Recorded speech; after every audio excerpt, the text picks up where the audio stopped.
Hello, everyone, and welcome to the All Stats No Res podcast, the premier Dominions 5 competitive multiplayer podcast. Today's episode, we're going to be talking about EA Ulm. So we're just going to be talking about the nation. We're going to get into several different segments. Before we get into that, as always, I am one of your co-hosts. I'm Articulatimus, aka Charlie, and as usual, I'm joined by HP, Munchcraft, Sauron, Ravca, and Dark Wolf. How you guys doing today? Doing pretty Doing good. well. Not too bad myself. Awesome. Let's start with, before we get into the topic, HP, have you been working on anything? I know we're on the... I literally just got finished Right. recording and editing a video that'll go up before this podcast episode goes up. So go watch the video I released yesterday or whenever you get around to it. Absolutely. And, I think I've said it before, but all credit goes to HP when it comes to the editing and actually getting the video, the content out. So that's awesome. Sauron, what about you? I've been dabbling with video editing, but I'm still a noob. We'll see if I can get something edited and put together, but just a work in progress. Absolutely. Got to start somewhere, definitely. Ravca, how you doing? I'm doing all right. I've mostly just been playing games. There's one particular one that's gone lately and I'm kind of focusing on. Nice. Dark Wolf? I'm doing well. I actually had a headache, but it's feeling better now, so I'm here and available. Yeah, I feel that. I just got off of work. Got home a little late, so we're starting a little later than usual. Appreciate you guys' patience. Okay, so EA Ulm is this week's topic, and it's a topic, or it's a nation that's very near and dear to my heart. It's actually one of my favorite nations in the early age. So let's get right into it with Pog or Dog Simon. Let's get everyone's take on it first, whether or not you think it's actually a good nation. For me, I think it's Pog. I think it's very Pog. We'll get into that in a bit. What about you guys? HB? So I think it's Pog, but I also think it's a C tier nation. So I think it's low tier, but I think it's very underestimated as low tier, and I'll get into it later. Whatever. Pog for me. How about a Dark Wolf? Honestly, I think it's a D tier nation, considering I think it's a C tier nation in like a vacuum, but considering the age it's in, I think it's a D or F tier, so I'm gonna have to give it a dog. What about you, Rob? I actually enjoy playing it, but I also think it's a pretty poor nation in the age, so I'm also going to have to give it dog in this case. All right, and Sauron? I'm a big fan of the nation. I think it's probably underutilized, all things considered. I think it very much depends on your game settings. If you have a little more gold than traditional EA, or if you're playing on like a predetermined map, I think the nation is quite exceptional. I think this nation would be better served in an age like MA almost. But in EA, where you get less gold and it's scales based, I would say it's not the best one to be playing because of the sacred cheese people run around with. But I think it has great potential, and I think it's underutilized by the community in general. So is that Pog or Dog? I think it's a Pog nation, and people just don't know how to play the game, if I'm being honest. Many such cases. I think we've all seen or heard of some of the YouTubers that have mentioned the take that basically they think it's also C or D tier. So, I mean, that kind of gets into my initial point, which is that I feel like EA Ulm is a nation that facilitates a lot of creativity, and it's definitely one of those with an identity where it's you have to do more with less, but it does give you the tools to do so. And I guess my first major take on it is it's basically an elf nation with all the stealth troops and commanders that it has available. Yes. Agreed that it is an elf nation. Hell, going into as why it's an elf nation is it's a nation where all the troop, or not all, most of the troop lineup and a significant portion of the mage lineup is stealthy, and then a lot of that lineup, or some of the lineup that's not stealthy, are elite or semi-elite with higher skills than normal, which is weird for a human nation, which is why they're kind of like, elves in disguise. Yeah, absolutely. And then going off what Sauron just said about the kind of the gold limitations in EA in general, if you're using default settings, yes, it is very heavily a gold reliant nation, I believe. But even with that being said, I think you are able to pump out a lot more volume of pseudo elite troops than you would with like typical elf nations. So it kind of balances it out in that sense. Generally, a lot of these troops are also foreign rec, and that adds to that. I've heard it called a troop nation, though I don't necessarily agree that it is a quote-unquote troop nation. I think, for example, the Axe Warrior is like a tremendous trap. He's got 7 defense. He will die to militia. He will get repelled by militia. So, like, that's what I'm. Yeah, I mean, when that. you look at the troop lineup, there's definitely some that stand out, and then some that I kind of avoid like the plague when I'm playing it personally. I generally, and we were talking a little bit about this before we even started the episode or started recording, but why is the axe so bad compared to, like, let's say, a broadsword? The axe is bad because it has -1 defense. Well, just in comparison to its contemporaries, right? A broadsword is 6 damage, 1 attack, 1 defense. Same 1 length as the axe. The axe only gets 2 damage, but at the cost of 2 defense and 1 attack. Another issue is that if you look at the troops themselves, a lot of them, the ambidextrous value is only 1, and so they're actually losing an additional attack skill as well. They'd otherwise be getting. So when you have the axe, which also doesn't have the attack bonus, it's an even bigger issue than you might. Why don't we hear about someone else who said dog? Why this nation, you think it's like, why you support the conventional view that this nation is just in the dog tier? So my view on this nation, I actually think their troop lineup is pretty fantastic. I think they have a lot of good tools in there, specifically the Steel Warrior for killing the enemy sacreds and shit. But I don't think their mages are strong enough to carry them against the strong nations in EA. I actually, and my hypothesis with this nation is if you picked it up and moved it to MA with MA gold income, it'd actually be a better nation. I agree. But I feel like it really comes down to the fact that you're recruiting shamans and warrior smiths, and I just think the mages are too inconsistent. Like your any four mages. But before I even get to that or let you finish your point, can we make a clarification real quick? You said Steel Warrior. You mean the Steel Maiden, the dual wielding female troop? Well, I talked about both for a second. I think the Steel Warrior is actually a very good sacred for the nation. Okay. Yeah, the Steel Warrior. I think it does its job. The Conan, right? Well. Like, yeah. But I think the nation's troop lineup, I don't think they compete with like the sacred nations in EA, right? And I'm not going to focus on like the big ones, the super strong ones, like your TNNs. Yeah. But like you can look at any of the mainline solid nations in EA, and they either have really good mages or they'll have a pretty good sacred and some pretty high tier mages. Because, EA is the age of, like, big chassis, stuff's expensive. But that doesn't mean there aren't efficient nations and human nations like EA Ulm that kind of fit in a similar niche. And I think it suffers from the fact that its mages make it almost want to perform like one of these cap-only elf nations. Because you've got the cap-only mage that's like your big good mage. And then you've got the cap-only sacred and a bunch of stealthy troops, but you're incapable of acting in that role as effectively. And your any fort mages, which are normally kind of a human nation strength, right? You look at EA Urmor, which has the equites and it has like augurs and augur elders to do all your magic shit. And then the foreign rec. But like EA Ulm just isn't at that level. Like shamans just aren't that good. So I actually have the opposite take of that. First of all, I think Steel Warriors are a little too overcosted for what they are. They're reliable enough, but I'm not really relying, like my overall national strategy is not overall relying on Steel Warriors. I think shamans are fantastic. Part of the reason, because even though they seem inconsistent on paper, is they fit very well within the national identity of the nation. For one thing, you're getting quite a bit. Honestly, I don't think they're that overcosted. You are paying the sacred tax on a mage priest, so they're a little bit more expensive up front, $130.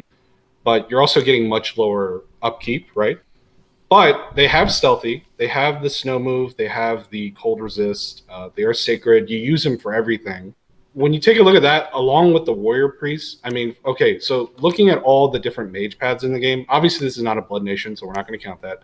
They lack access to astral, which is yes, it is a major weakness, but they have access to level 2 in every other path, in 6 paths. I think that gives it enough diversity, and with the rest of like the national attributes that the mages are contributing to, I think they actually serve a huge purpose. For one thing, the elite and pseudo elite troops, you have earth mages, so automatically they're very useful to you because you're buffing them straight up, kind of like an MAO. I'm going to disagree with your contention that they have good access to anything besides Earth. They don't. Besides their what?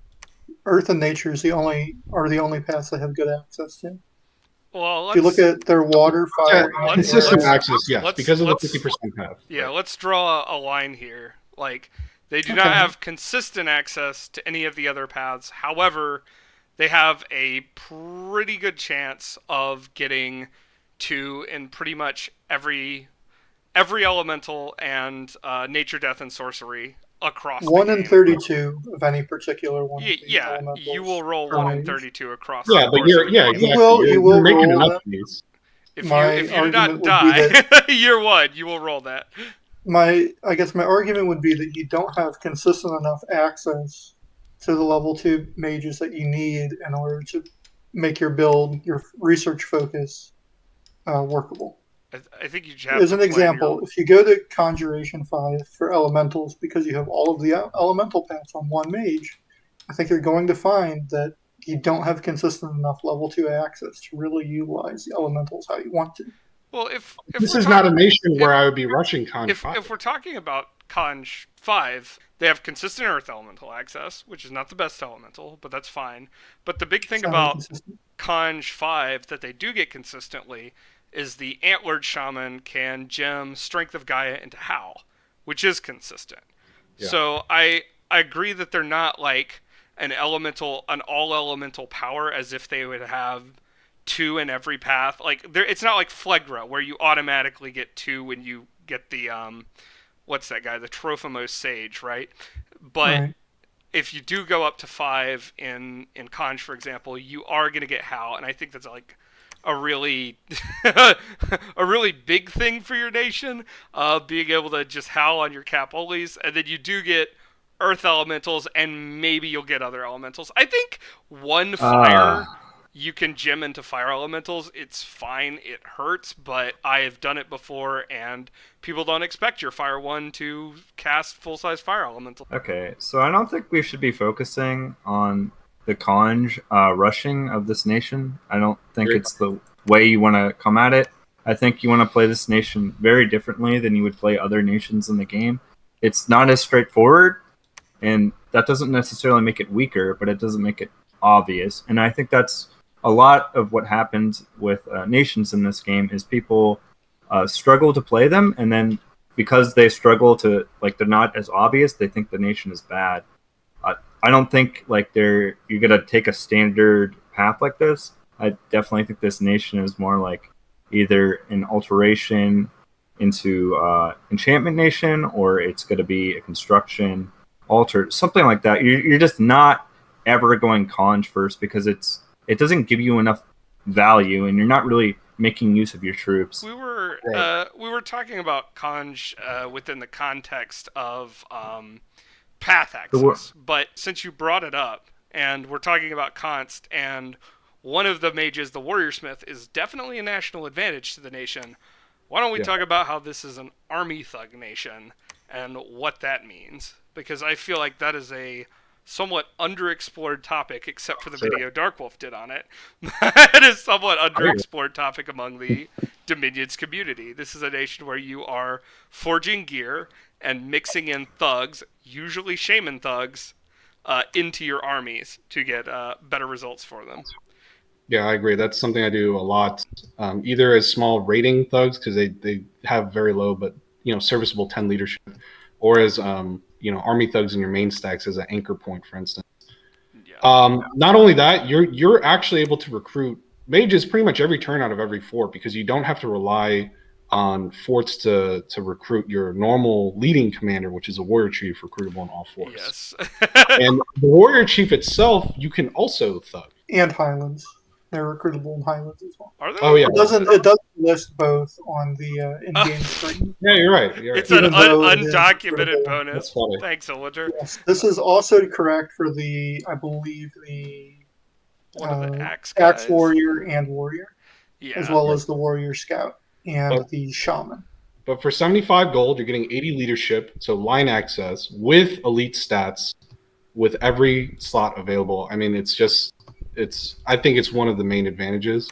Well, he's the best. He's the best foreign recruit 80 leadership commander in the game. Yeah.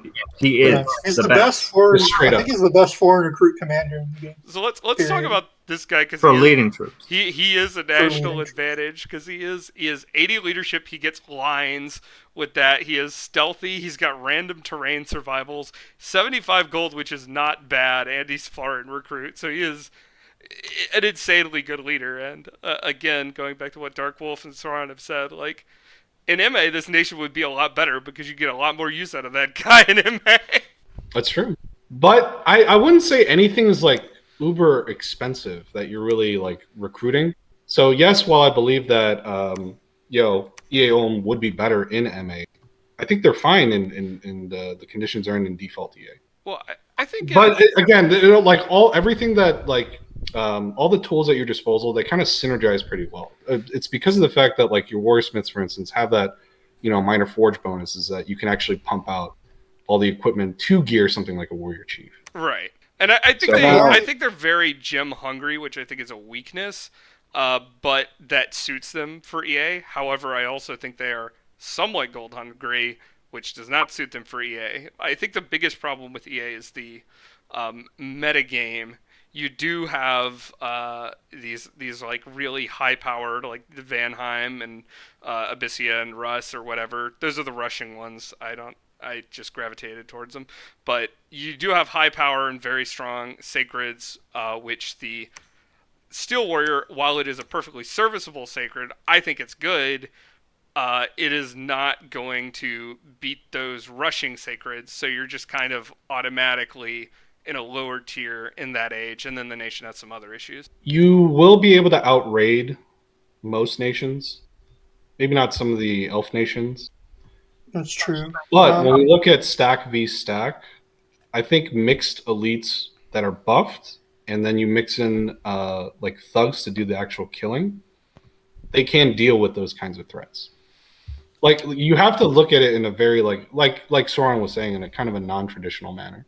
I get that, but they're not they're not going to beat the Blood Bond van here. Well, no one is, I guess, which is not a fair comparison. Sure, yeah. There's just that depends on how many water twos they roll. There's just Lamau. There's just gonna be like always in EA. There's gonna just be this S tier of like really broken nations that's gonna basically knock everything else down a tier.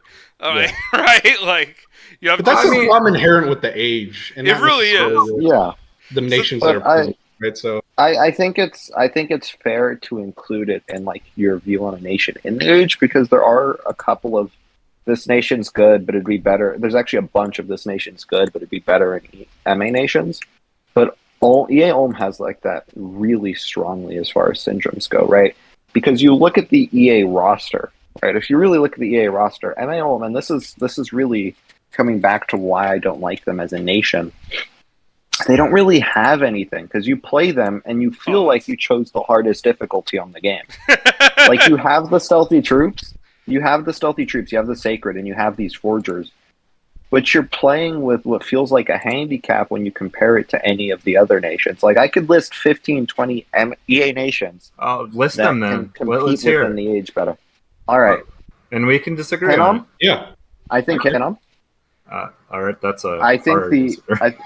I think the Ami is a I much don't more know if I consistent agree. mage to spread the fort. And I think Avite troops, I think they lose to Ulmish troops, but I feel like the nation is much more rounded and more able to compete with the stuff in EA. And that's really my point, and this is like the base of my opinion, is you look at the peak EA nations like TNN, Arcocephali, Abyssia, Vanheim. And in that situation, like it feels like EA Ulm doesn't really have the tools to consistently do the job to even put up. Like nobody's going to fight a Hellblessed Vanheim, but there's other nations in that list of like S tier EA nations that EA Ulm just kind of has to roll over and die for. I feel like. I disagree. I disagree. You have core spikes, and you do have tools. I think EA Ulm actually has a lot of tools given its inconsistent paths. I just think that, and I think this is a weakness actually, but I think that EA Ulm is a nation that requires you to think critically to play it well at all. And I do think that's a weakness because even if you are normally a critical thinker and a good player, Dominions is a long-term game that you play day by day. So if you have a bad day at work and you come home to an EA Ulm turn, you can just sit there and your brain will just slowly slide out your ears where you're like being like, what do I do? Now if you're... okay, I absolutely agree. Yeah, EA Ulm is definitely in this category of nations where you need to think critically in order to play it, and that is a lot harder than just making red arrows, taking 5 minutes of your day, and then fucking off. So right. I definitely agree that that is certainly a disadvantage. And I don't agree with you guys necessarily that EA Ulm doesn't have a fighting chance against like Hellbless, like Van, or even Abyssia, because I think all that stuff is really just a lack of critical thinking from the community at large. And I think that stuff doesn't just appear. You have to get to that game state and like continue to snowball that game state. So yeah. The fact that EA Ulm is like a rating nation, first of all, kind of allows you to stem the bleeding a little bit if you're getting snowballed on. Well, I think can I come in with a take? Yeah, go for it. So a lot of what I've heard is the opinion that, generally speaking, the troops that EA Ulm has are solid in like a melee fight. I don't think that's true. Honestly, I don't think that they pull their gold and recruitment point cost in a fight. Compared to other troops. Some do, I feel like, but some don't. What do you think? None of these do? Some of them are better than others. For example, if we were looking at attack and defense skill, things like the Steel Maiden or the Steel Warrior are pretty solid. The Steel Warrior is obviously the best, I think, in terms of well-rounded combat stats. Yeah. But I find that the Steel Maiden is actually lower on the damage end than many of the higher quality troops in EA. I don't like that they all have 8 MR. Yes, I hate that. I do hate that. And I think they I think if you want to be fanatic, 9 MR would have been more than enough. I don't know why. 9 MR is fine. I agree. Especially issued because they don't have the usual anti-magic solution, which would have been great for them in Enchantment 4. But they can't rely on that. And the other major weakness I think they have is I actually think there's a weakness to ranged weapons on the nation generally, because they don't have that much armor. So I would agree with you on the take for the elite troop. By the way, first of all, the Steel Maiden is probably one of my MVP troops in this lineup. Yeah. Sometimes I would actually rather take one last statement than a Steel Warrior. Yeah, make it, Rob. I think that the stealth that is prolific on the nation does an excellent job of making up for the fact that they're not as strong in melee combat as a lot of people think they are, because it means you can pick your fights a lot better than a lot of nations can. But like I said, I would normally agree with that take on the troop lineup. But we were talking about how it has inconsistent but very diverse paths. Two things that it does have consistent paths in are both Earth and nature. This is primarily, first of all, an Earth nation, and we're talking about like how you have to look at it unconventionally. But one of the conventional things you can do is just straight up Earth buffs, and Earth buffs really turn these Steel Maidens into blenders. I feel like. Yeah, they do 20 damage.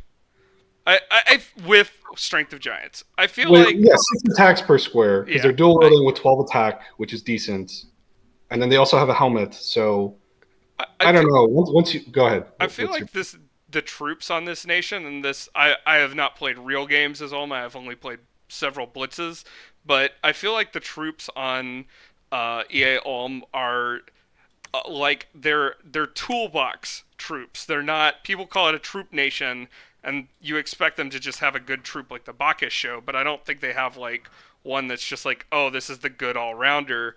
The Steel Maiden's close, maybe the closest thing you have to it. But I think you have to actually again think critically and make troops to fight against specific circumstances. Like Right.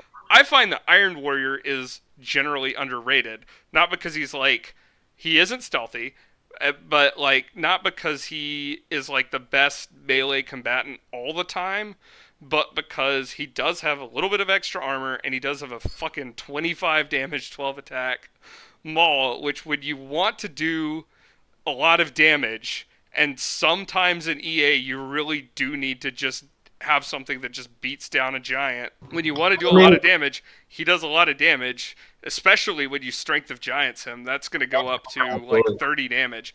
You know, like it's insane.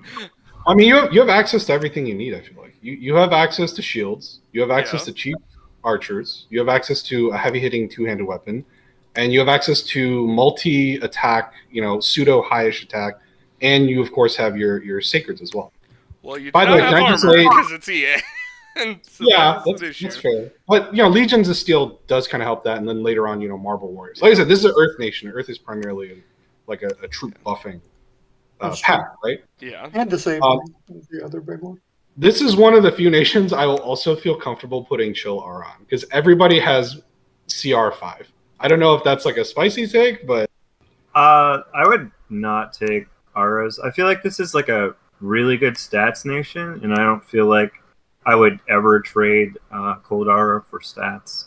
For defense, though, because you don't have high defense cavalry. You should feel free to take Colt 5, though. Defense makes you expand insanely. I would absolutely take like 5 defense, 4 attack, like every time. Like you have such good army thugs, and the sacreds are going to be your hard hitters because you lack damage anyways. Like, yeah, I would absolutely take stats on these guys. There's a lot of cool items you could make from the vastly different amount of things you could roll. So I think there's a lot of flexibility. I don't like auras. Auras are like the slow way you grind down people, and you're a nation that's probably not going to have like a long fought out battle unless you. I agree with you, because we are the all stats no res podcast. Indeed. But like, what other nation would you rather put Chill Aura on? I guess there are nations in the game that have Chill Aura or Heat Aura you would prefer, but it's not this nation. I would say Niflheim because of course.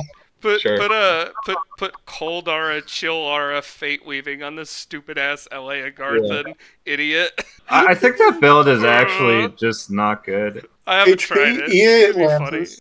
They have just as much encumbrance. Bunga bunga. They're called a living pillar, right? That's their job. I definitely stand there and they put everybody else to sleep. The Aura builds are definitely a meme. I think it's the equivalent of taking like recoup for tarts, in my opinion, because it really you need a lot of. Can we get very very specific in that scenario? Like, can we focus in on the Conan, the Steel Warrior Sacred, a little bit? He is, in my opinion, this is actually a pretty good sacred. It's got a rep as a quote-unquote bad sacred because it isn't like immediately busted or like hugely good and high costed, but it's at 28 gold it is fairly costed. 17 resources is a very low cost, 31 rec points, whatever, but he's relatively low cost, very easy to mask. You can get like 10 of them out of your cap without much order, and then he has high base stats and a fucking great sword, which is one of the best weapons. Can you get 10 out of your cap? That's 310 recruitment points. Yeah, you can. I will have to check it, but I have gotten 10 out of my cap with builds before, so I don't like that he doesn't have magic weapons. Otherwise, I think he's solid for his cost. I wish he had an innate magic weapon. And he doesn't have stealth too, which is kind of a negative. I would like most of the nation to lose some recruitment point costs. Yeah, and I think it would be a lot better for massing what you need because of the age. Exactly. Yeah. Like, Yeah. let's take the Well, Iron Warrior from earlier. The Iron Warrior is 18 recruitment points. That is a lot for a human infantry. I think that's too much. I think it should be less. Yeah, again, I think this nation, like Darkwolf and Robsy said earlier, this nation is a lot better if you fix the gold issue. Because like when you're in EA and you have a bunch of like 20 gold, 30 gold provinces, it is very hard to play a scales nation. That's why some of those nations aren't as good. Fix the gold, fix the recruitment points. This nation is a lot better to play. You have more room to make space, and it'll just be a better thing in general. I think like EA is like cheesy because there's no gold and there's less options because there's just no money. Like yes, you have more gems, but that doesn't really matter if you can't even get to the point of researching it. This is one of the nations that wants to spend gems early. Like, if I could talk about yeah, I do like the higher gem income. if I talk about the early game a little bit, +4 attack and defense on Steel Warriors if you take a reasonable number of candles will quickly accelerate to an expansion party every turn and go very far. And then if you get a shaman who rolls death, because the shamans are going to have to be leading and blessing those parties, then making your national long dead, reanimating them, which you can do one every 3 turns out of your base cap income, can add additional expansion parties, and then you take Forest, which can add additional expansion parties. So this is a very explosive expo nation, and it's very weird to say that because this is not a quote-unquote early game nation, because you're not going to be rushing someone and killing them with your warriors unless they've got a scales build or something. But like or if they're all res no stats, then you go and you just hit them with a stick and they die.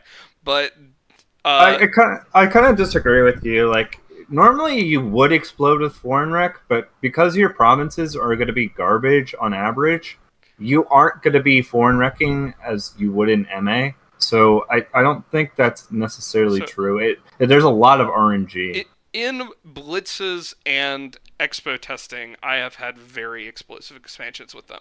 I guess you might be right. Are we maybe I've actually no.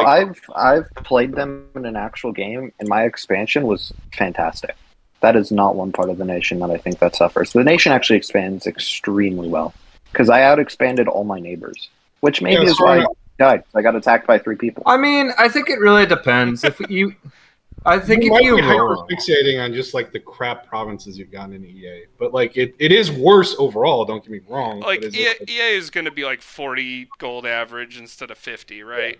Yeah. Like you're going to be 30s and 40s instead of 50s and 60s, and it's going to kind of suck. As long as you don't roll like the 2,000 or 3,000k provinces, I think you're fine. But when you do, like you're really gonna feel it as well. But yeah. I don't think I've ever had an issue expanding with them, to give context. So they go ahead. So they go from what they have to do is they expand explosively, then they have to put some effort into consolidating, and your first techs are probably going to be defensive techs, and then you'll level up into more offensive power spikes, and then probably a late early game. What a fucking statement! But an early game timing push based on one of your timings, probably a Strength of Giants timing or something like that. You definitely need a lot of forts. You need a lot of order. You need to get the tempo rolling. Yeah, in order to have a good chance. I will say that. But once you do, I think the nation is capable of a lot. Even among its contemporaries, I think it's actually pretty decent. But maybe it's not. Listen, I'm not saying it's S tier, but it's definitely underrated by the community at large. I'll put it that way. I disagree. Okay, what do you think it's underrated or appropriately rated? I will say it is probably slightly underrated due to a general lack of familiarity, but I don't think it's very underrated. I would say it's underrated. If we want to go by Lucid's ultimate tier list made by Arco, I think these guys are underselling the nation. That is a poll of people on Lucid's forum administered by Arco that cannot be that is not necessarily Solely Lucid or attributed to him. Arco's sole opinion, so we're not. Let's Let's only just say the slander community them at where large. appropriate. All right, like Yeah, let's say the community at large. it's the Lucid forum Discord server, which we're all in. Yeah. Community opinion as game mastered by Arco, essentially as compiled by Arco is. Yeah. But the point is that the community has come to an agreement, at least at this current point in time, as of 6/19, that they think it's a D tier nation. Yeah, that's I would bullshit. not call it. I would not call it a D tier nation. I would either put it in high C or a B. And like you guys think Abyssia is crazy in EA, and I thought a lot of the better players did as well. But it's sitting in B tier. I would say like Ulm is probably, that's where Ulm should probably be sitting, is probably B tier. Like Zolbalba is up here in B tier. That nation fucking. If you've ever played Zolbalba's early game, it's fucking terrible. Baratos is above Ulm. Baratos' early game is non-existent. Satis is up here. Like, come on. Baratos is rush bait. Yeah. All right. Yeah. like Satis and Baratos are above Ulm on this tier list. Oceania is above Ulm. Oceania is dog And shit. EA, let's not forget. Like, yes, the nation is vastly considered. It's underrated by the community at large. People consider it terrible because I think there's a lot of untapped potential. Yeah. And I think, like Rob said, it's lack of familiarity. I mean, people. Go ahead, Rob. People don't like to think critically. People aren't gonna like be like, oh, I've got a Earth 1, Fire 1, Air 1, Warrior Smith. Let me gem into Sulfur Haze and blow up large squares of enemy units. Like that's generally not gonna be on your radar, right? But that's something you have to think about when you got like all these randoms, right? Like that with all these like, level 1 paths. They need to gem into conflagration. Anyway, are we convinced that army thugs are actually cost effective? I absolutely think they are. Yeah, so I am not. I think you need to. I think we have to play a little bit more, but I definitely think they're effective. At least when you play against, like, you can play against the AI in single player, and you can see how they elevate the longevity of your armies. And I think that is a really good use of them. And a lot of the time in Dominions, you're trying to be efficient to get the most bang for your buck from your gold.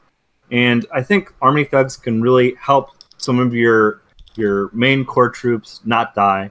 When a lot of times when they smash against something, they do die. Like whether that's PD dumps or it's other elites, like just being able to preserve your core is very valuable. A lot of the issue is people don't even bother with the core, so you can never really get an idea of the core if all you do is mash against other people's sacreds, right? Because there's no core fighting to begin with. I will say for some nations, it is not cost efficient to have army thugs.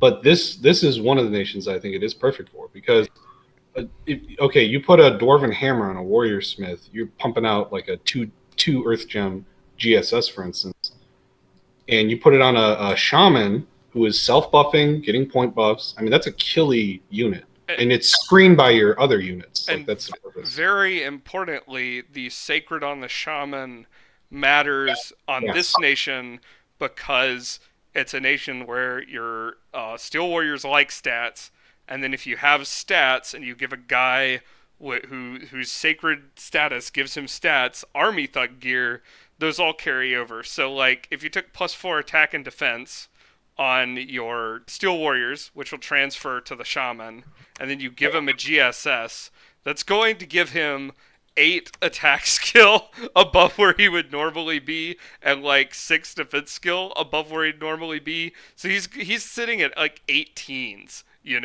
He's sitting at insane stats. And to add on to that, let's say just looking at it like a small raiding party, if it's cost efficient, let's take a crappy like Earth 1 N1 Shaman, right? I put a GSS on him. He blesses himself. He gets the stats. He casts Iron Skin. He has Elemental Fortitude if needed. He has a bodyguard of 5 Steel Maidens. Like, that is a pretty cost efficient raiding party that will absolutely shred through like medium PD. And in Okay. larger battles, you could use the army thugs when you have guys guarding them. You can use them to stand in place and then Yeah, have you're them receive utilizing buffs for because a they long do time. go down fast, but you're utilizing troops as a cover. I did have one other point I wanted to bring up, Yeah. which was I have actually recently, because I wanted to kind of get a gauge of how strong. I'm going to bring up Joman here, and the reason I am is because if you look at the paths that they have access to on the Master Shigenja, it's very similar, generally speaking, to the paths that Ulm has access to, and the randomization that you deal with is somewhat similar as well, right? So where you're going to be relying on a lot of things like nature point buffs, earth spells for your early game buffing and combat effectiveness on your mages. Yes, and Uh, the Master Shigeju is better. I know where you're going with this. I wasn't actually going to mention that at all, but the point I wanted to bring up was that I was testing this against Bogarus, right? And the earth and nature buffs compared to astral buffs with air evocations lost every time. True. Because what ended up happening is that the troops can't kill each other, but after you cast Earth Meld, your Earth mages are sitting there, and the most effective spell they have is Flying Shards.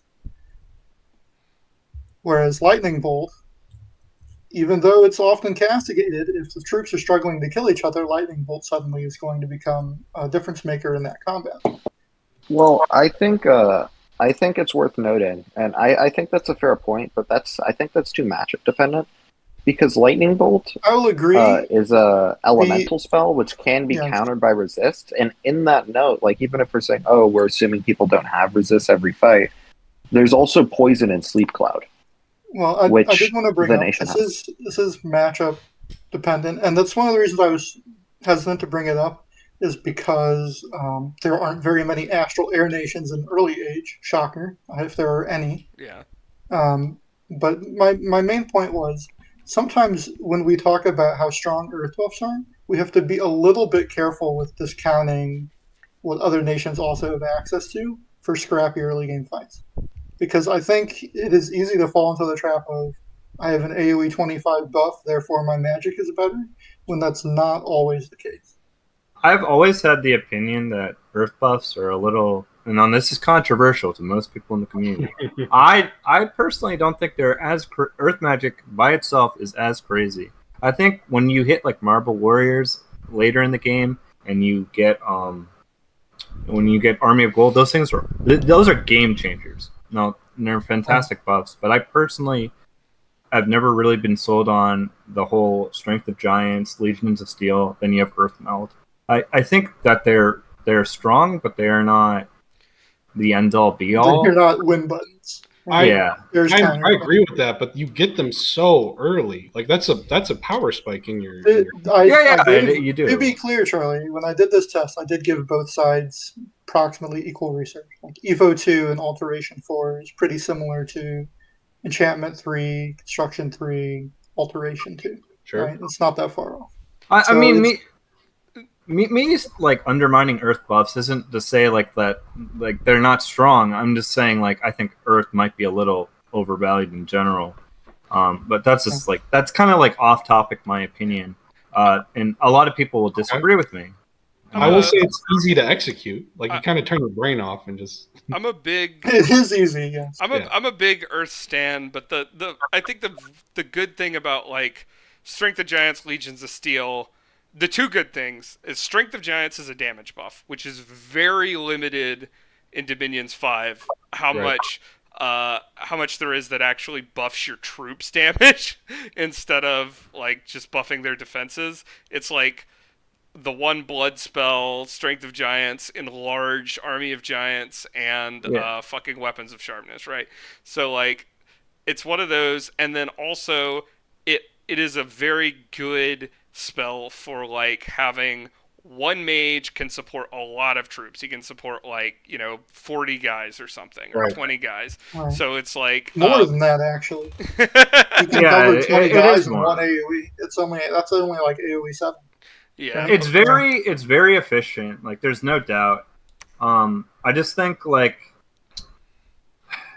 it doesn't feel like it's like the Like, to me, maybe it's like not the strongest, but maybe I just have It's copium. significant. I think it's It's strong significant. for how early you get it. I feel like. People Yeah. tend to do, just because it lets you turn your brain off. People tend to say, "I've got Saw Gloss, I've got Strength of Giants, Legions of Steel. I'm going to run at someone with troops," and then because one mage can support a lot of troops with those, they end up under supporting those stacks or treating them like they're fully supported when in fact it's like mediocrely supported, and someone who delabs their whole mage core is going to kill it. So I definitely feel you there. I feel like people treat those power spikes like, oh, now I'm fucking invincible, and it's like, no, you're slightly buffed from where you are, but... Yeah, like let me give some context. So, like I've mentioned before, that I think Alteration is the best magic school in the game, like hands down. And I think that Alteration is generally stronger than both Enchantment and Construction. Like Enchantment 3, Construction 3, I think is worse than going up Alteration in terms of raw power, but not in terms of buffing troops. Like in terms of buffing like troops in a large AoE, yes, Earth is king. But when you get into like buffing your elites up, like Alteration is good to give you way more bang for your buck in that regard. And maybe that's like why people spam so many elites, is because, you know, Alteration is the best school, and you're gonna beat the troop meta if Earth guy makes a box and he runs his box into a buff blob. Like, he's just gonna lose. That's a fact, right? Like, yeah. People overemphasize elites because they kill indies. Let's be honest about it. It's residual from expansion and killing the AI. So like, it's a whole other elites range. lose Dopamine. enough magic. It gets complicated. I think we can agree that that gets complicated very quickly and matchup dependent. yeah, it's just like a lot of the time I'll see like, But it's also not a heavy investment. You're only going level 3 to get those things in like 3 different schools.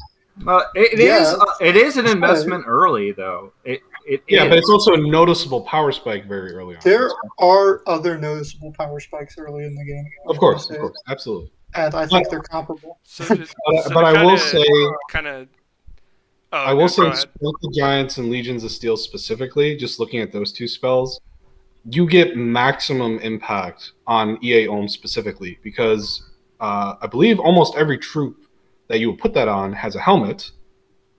And then Steel Maiden specifically, you're getting more value because they're dual wielding as well. Yeah. Again, I'm not saying to not go as this up as the nation. This was just strictly to the comment of, I think Earth Magic is a little overrated early game. Sure. I think we've spent about enough time Yeah. on I think we Giants, Legions of Steel. Could I right before we... Could I go on a little miniature tear about player rating systems and how it interacts with this nation? I see a lot of players, they'll rank a nation C or D tier, or rank it badly because they're ranking it against the, A and S tier. It doesn't rate against the top, which I agree with. This doesn't rate against EA Vanheim, whatever.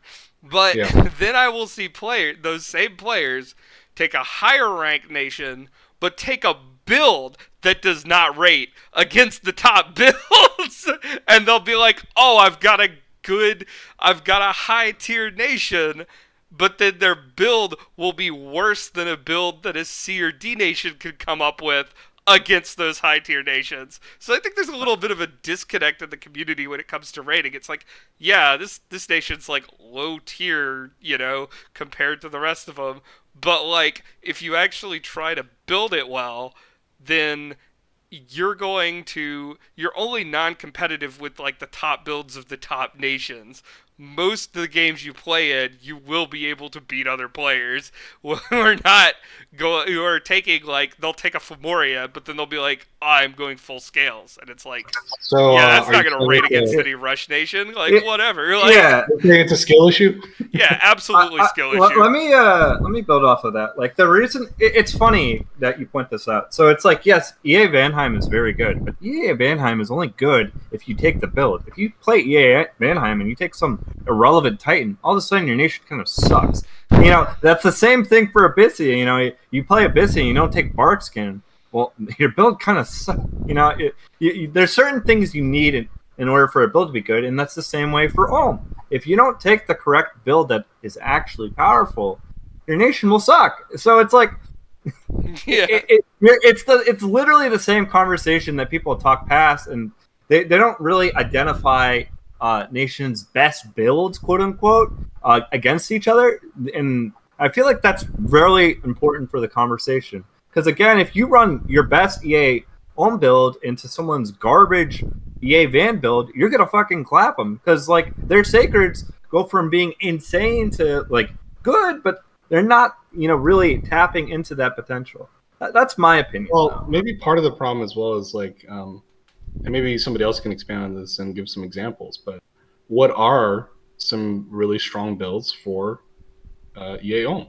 Stats. I think stats are like, it's literally like, yes, take stats. Stats. What is the podcast called that you're listening to? Yeah. So personally, all stats, no res. Personally, I value stats, but I also value the tempo, and I would actually use like a researcher, or have more emphasis on like magic scales. So that's I maybe would not take imprisoned on this actually, and go for that many stats. Magic scales are my favorite scales. I agree with Charlie. This is a nation that does want magic scales a lot, so it's not like you dump everything into stats. However, I think this is not hard to get on like an Oracle or something. The just +4 attack skill, +4 defense skill, magic weapons, and then you have a lot of flex in your build to either do other things on your Steel Warriors or to get better scales. Like that just base build, and then like at least 7 candles. Probably I would take like 8 or 9, but just have enough have enough stats that they will just take no losses against indies, and then against player elites, you'll let them get that 25 damage high quality attack in, and just have more better sacreds than other people for very low cost. I want to change that a little bit. That is definitely a way to do it, but I don't think you actually need to use Steel Warriors for expansion. I think your elites can actually expand very, very well and take very little attrition, especially with the EA indie types that you come across. I'm a tempo player, so I'm always like, I'll admit my biases.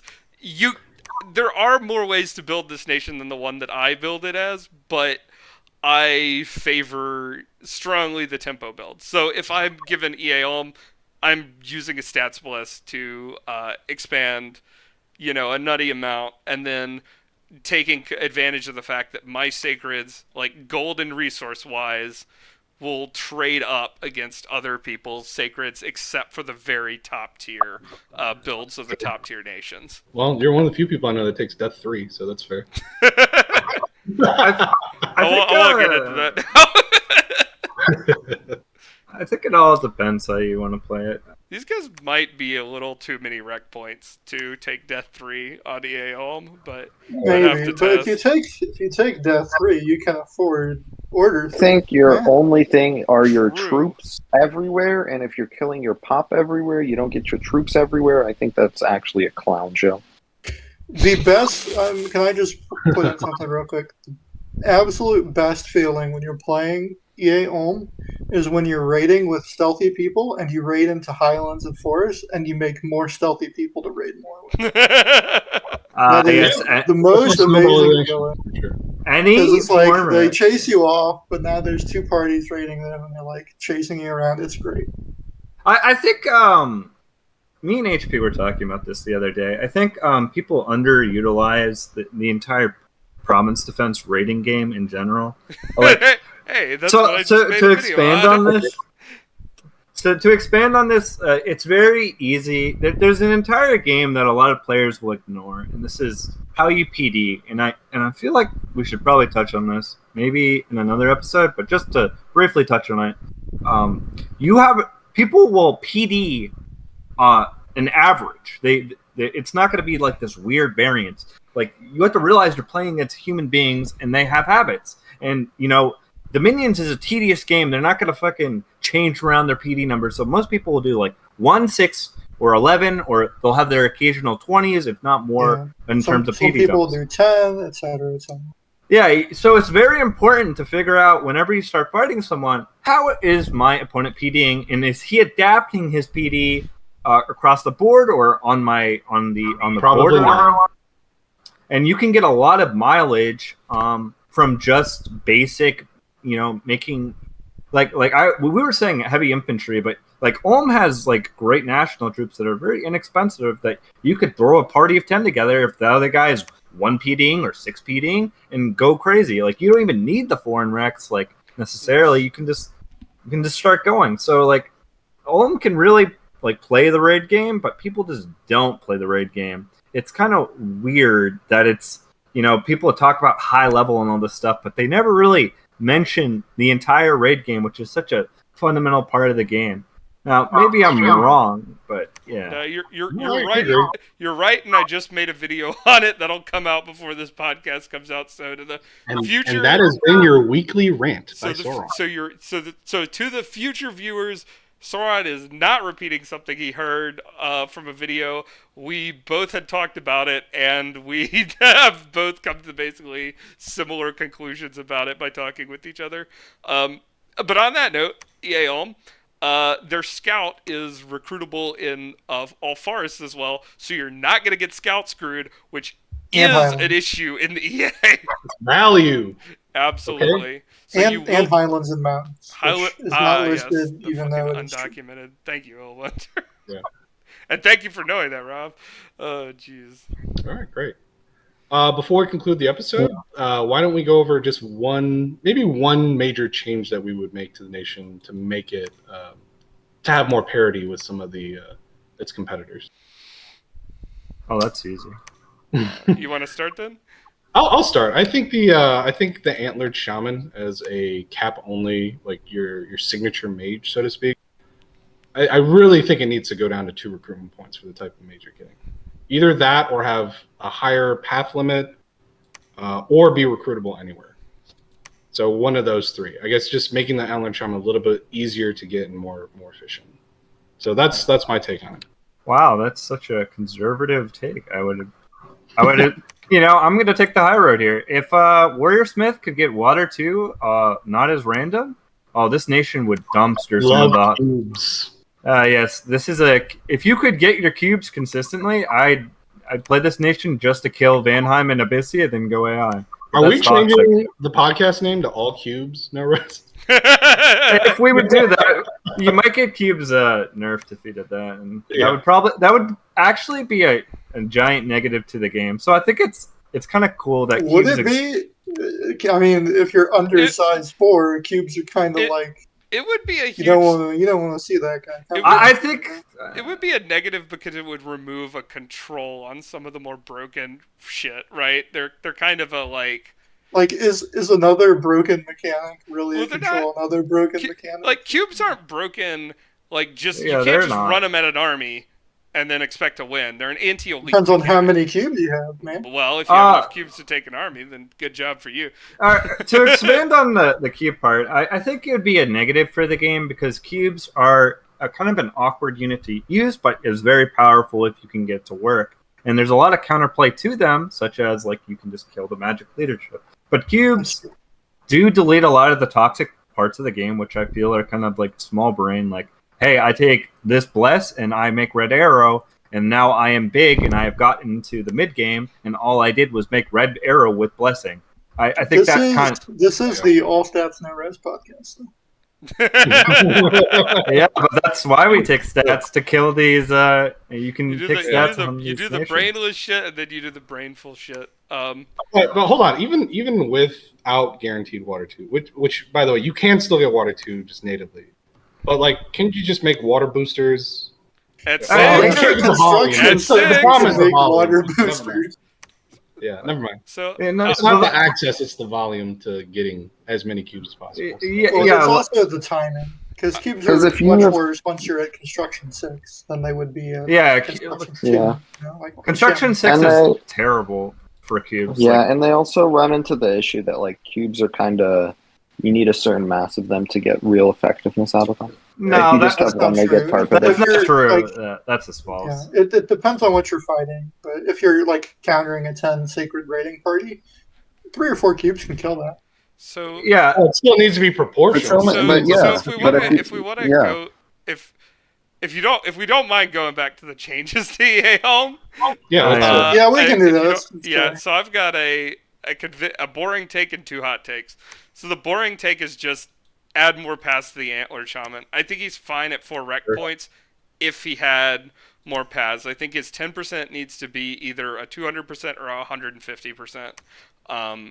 To just, I think in order to make him justify that 4 rec point cost, you really need to have him get in range of casting Mother Oak without the fucking Pretender support, right? Because that is a globals are a weakness of this nation because of their limited path.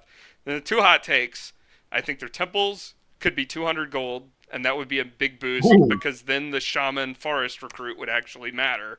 And the other thing, this is an ultra hot take. And If Highlands. you removed the earth from the shaman, the guaranteed earth, and just gave him 250, 200% and a 50% of the randoms he has, I think the nation would end up being stronger because you It already loses a have lot of guaranteed money, earths on though. the smiths.